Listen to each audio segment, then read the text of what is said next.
ఏందక్క ఎప్పుడు తిండేనా అనుకోమాకండి. ఎందుకంటే ఇక ఏ వీడియో చేసి చూపించాలనేది నాకు ఒక్కోసారి అర్థం కాదు. సరే అని చెప్పి ఇక తినేటప్పుడే ఒక 2-3 డైలాగులు వేద్దామని చెప్పేసి తింటా వీడియో తీస్తాను అన్నట్టు. ఎందుకంటే ఫస్ట్ నాకు వీడియో తీయాలంటే సపోర్ట్ ఎవరు లేరు. అయితే ఫ్యామిలీ సపోర్ట్ అయితే కంపల్సరీ కావాలండి. మన యూట్యూబ్లో కానీ ముందుకు వెళ్ళాలంటే ఫ్యామిలీ సపోర్ట్ కంపల్సరీ కావాలి. ఒకే ఇంట్లో ఒక 4-5 అలా ఉంటే మాత్రం చాలా హెల్ప్ అవుతుంది. పెళ్ళి కాని అమ్మాయికైతే తల్లిదండ్రుల సపోర్ట్ కావాలి. పెళ్ళైన అమ్మాయికైతే హస్బెండు, వాళ్ళ అత్త మామలు, ఇక వాళ్ళ ఇంట్లో వాళ్ళ సపోర్ట్ ఉంటే మాత్రం ఖచ్చితంగా యూట్యూబ్ అయితే రన్ చేసుకోవచ్చు. చాలామంది ఇంట్లోనే ఉండి ఏం చేయలేని వాళ్ళు, బయటికి వెళ్ళలేని వాళ్ళు కూడా ఈ సోషల్ మీడియా వచ్చేసిన తర్వాత చాలా వరకు అయితే అందరు సక్సెస్ అయ్యారు, ఒక నేను తప్ప. ఎందుకంటే నేను చేసే పని ఒక 1 మంత్ కంటిన్యూగా వీడియోస్ పెట్టా అంటే మళ్ళీ నెక్స్ట్ మంత్ పెట్టను. అది పెట్టకపోవడానికి రీజన్స్ కొన్ని ఉంటాయి. అది ఏదో ఒక ప్రాబ్లం రావడం కానీ ఏదో ఒకటి అలా జరుగుతూ ఉంటుంది.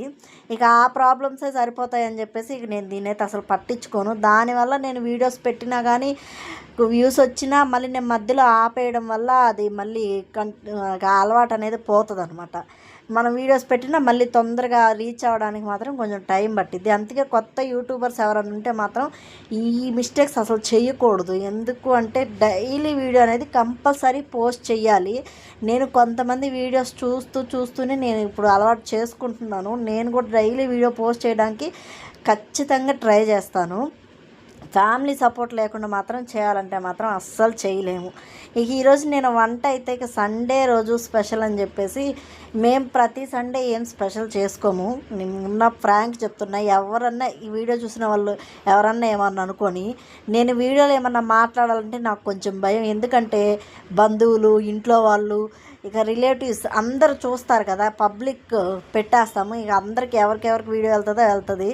కొన్ని భయపడుతూ చెప్తాను. కానీ ఇప్పుడైతే నేను అసలు అదే భయం లేకుండా చెప్తున్నాను. సండే స్పెషల్ అంటూ మాకు ఏముండదు. చికెన్ తీసుకొస్తారు మా వారు, కొంచెం పలావ్ అయితే చేస్తాను, చికెన్ చేస్తాను. ఇంకా ఏమన్నా కావాలి అంటే ఆ చికెన్లోనే కొంచెం తీసి ఫ్రై చేస్తాను. ఇక అదే మాకు సండే స్పెషలు. ఇక మటన్లు, ఈ బిర్యానీలు ఇవైతే మాకు అస్సలే ఉండవు. ఇక వారం అంతా ఇక వెజ్, ఇక పచ్చళ్ళు ఇవి ఎక్కువ.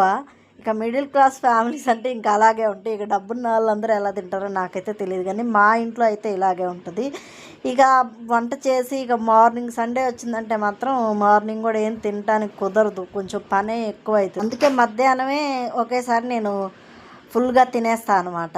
ఈరోజైతే నేను పలావ్లో పెరుగు, పాలు పోసి చేశాను. సూపర్గా